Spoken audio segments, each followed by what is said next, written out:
What's up guys, it's Naturally and welcome back to another Transfer Society video. And with this transfer window really getting close to being shut for another until January, the deals are starting to get interesting, very interesting, because with the big deal coming up right now, which would actually be the second most expensive player of all time, in Dembele, who Dortmund have agreed 110 million, which I think is around 130 to 140 million euros. It's a lot of money especially for a 20-year-old French player who Borussia Dortmund signed from Rennes a year ago. So it's a big gamble for Barcelona, but he has the talent. He is definitely one for the future, and I'm a massive fan of this kid. And the biggest problem right now for Barcelona is they can't get their main targets. Now, I'm going to say Dembele is their second target, but for me, Dembele is a talent, but they want to Coutinho, they want Di Maria. It doesn't look like they're going to get those two, so they need to bring in a player. Barcelona, they're scraping the barrel at the minute for players. They only bought in Paulinho and a fullback from Benfica. They need creativity in that midfield. They need a striker and they need a winger. And yeah, Dembele, Coutinho, and Di Maria looks like the three. But they're saying we get Dembele for 110 million euros. 110 million or 130 140 million. I think this would be a great deal if it happens. And yeah, looks like Barcelona fans, what do you think? Do you think it's not a great deal? Do you think that, is it the right time for I also want to hear some Borussia Dortmund fans. Do you think this is the right time for Dembele to go? Because you guys have linked with a couple of players as well. If Dembele does go, like Thomas Lemar has been linked with Borussia Dortmund recently. If Dembele does go, they've also been linked with Alexis Sanchez. So I feel like if I was Borussia Dortmund, I'll take the money, bring in 2 or 3 players to make the squad better, and yeah, it's going to be interesting to see where everyone goes. Zlatan is back. That's right, Zlatan is back at Manchester United. They're saying a new 1-year contract, and this, everybody is saying, why is he going back? I mean, they got Lukaku, Rashford, who's been doing amazing so far this season. You got Martial back in the goals again, so why would they need Zlatan? The fact of the matter is, Zlatan single-handedly won them a cup last year, and also single-handedly took him to the Europa League final.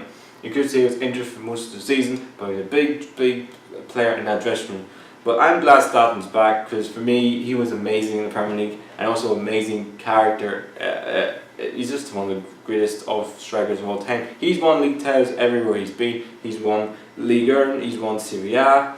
He's won apart from the Champions League. He has won a Europa League Cup now, so he's won everything apart from the Champions League and maybe the World Cup. But for me, I just look, and people say, "Oh, this deal is stupid. Why is he going back?" I mean, for me, it's a good deal. I think it's a great deal. I think this is Manchester United. They need characters of his ilk. Okay, he may not play a lot of games because he's 35 years old, but for me, he's still got. He went there to win the league. He's not finished until Manchester United win a Premier League title, which looks like could be this season or maybe in our season. But right now, he wants to finish what he started. That's what he said, and I think this is a great signing for Man United to keep Zlatan for another season. Oliver Burke has left Red Bull Leipzig to go to West Brom.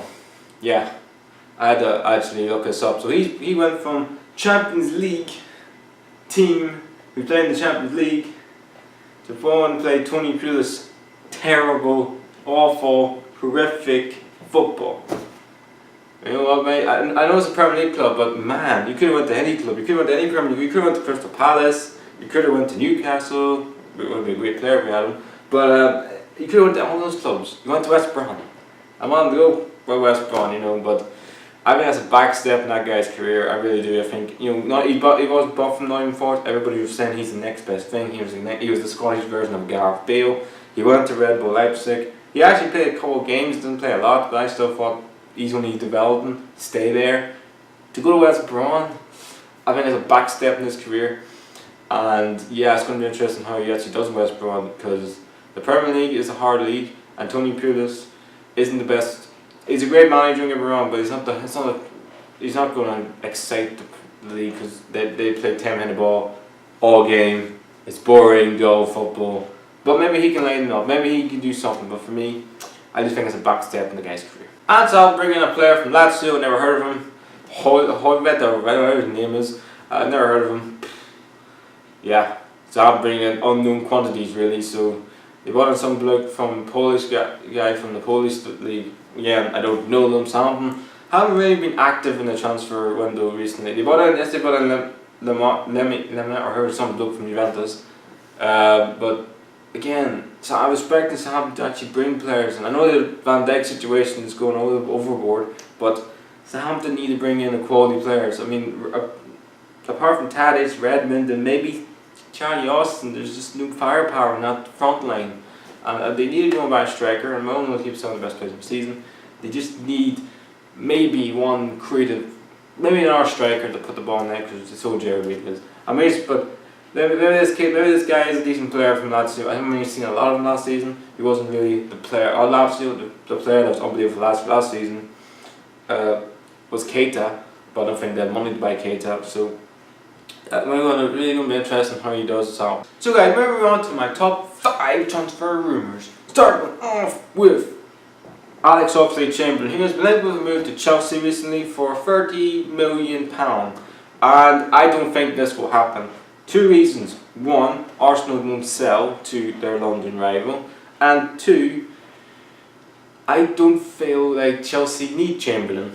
I think Chelsea needs strikers. I think they need definitely need our winger. I don't think, I mean, you could say Chamberlain is a winger, but he's not, he's a wing back. I don't think they need wing backs. They already got Alonso, they've got Aspilicueta, you know, you got some good kids as well, so I don't feel like they need one. They could say maybe, but that one is sort of 50-50 for me. But I don't see him going to Chelsea, but I do see him going to Chelsea, so we have to. I'm on the fence with that one, so we just have to wait and see with that one. Number 2 is Serge Aurier, who has been linked with me to Tottenham, as Tottenham need a new fullback because they sold Kyle Walker. Leon Trippier is injured, so they need sort of somebody who fill the boost there. Peters looks a decent player. Kyle Walker Peters looks a decent player, but he's only a kid. And the Champions League now, and also cup competitions, they need strength and depth. Tottenham. They bought in Sanchez, but they do need another fullback.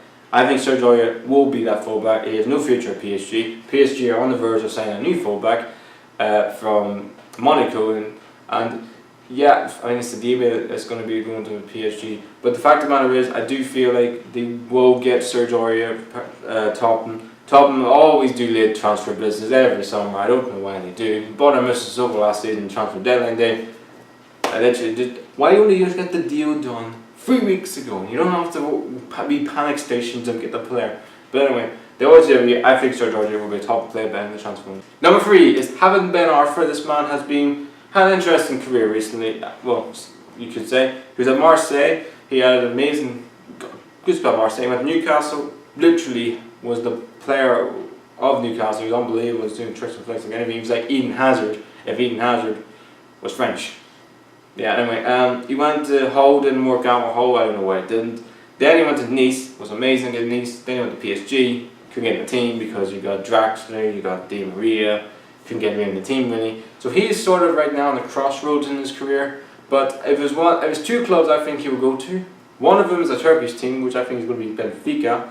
But the one that I see him going back is Newcastle. I think Newcastle will get Havant Ben Arfa. I think Newcastle are crying out for creativity. They're crying out for a goal scorer, and they're crying out for a player to actually just give the club a lift. And I think he will do that. And I think Havant Ben Arfa will go back home. He will come home. I think he's going back to Newcastle. Number 4 is Andy Carroll. Another player who's been linked back to Newcastle recently is Andy Carroll. But I don't think he will. I think he will stay at West Ham. I don't think Newcastle have the money to buy him. And yeah, unless they sell Mitrovic, which he's up in the air at the minute, I don't think Andy Carroll will be a Newcastle player. Look, he's a Newcastle fan. He loves the club. Yeah, I get that. But yeah, I don't feel like if he does go, he would definitely make Newcastle better. But I just feel like he won't go because Newcastle can't have the money to pay for him, and West Ham don't want to loan, they want to sell him, so it won't happen. That one is not happening in a month for Sundays. The last one is Mustafi, who has been linked with a move to Inter Milan recently, the Arsenal centre-back, and probably Arsenal fans probably think, you know what, get him out, he's useless, he's woeful, he's terrible. But then you could say, well, Arsenal are bear big time if they get rid of Mustafi, because that's Gabriel sold, Chambers looks like he's going on loan. All you've got is Holding, who's a centre back, full back. That's all they have.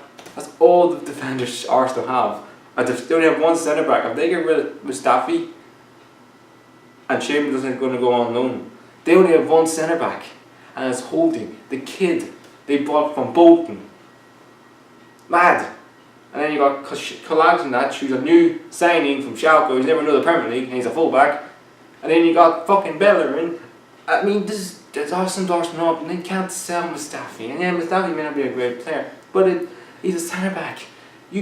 Arsenal are going to just sell all these defenders. You're mad they're going to play a fucking a midfielder in the freaking defence.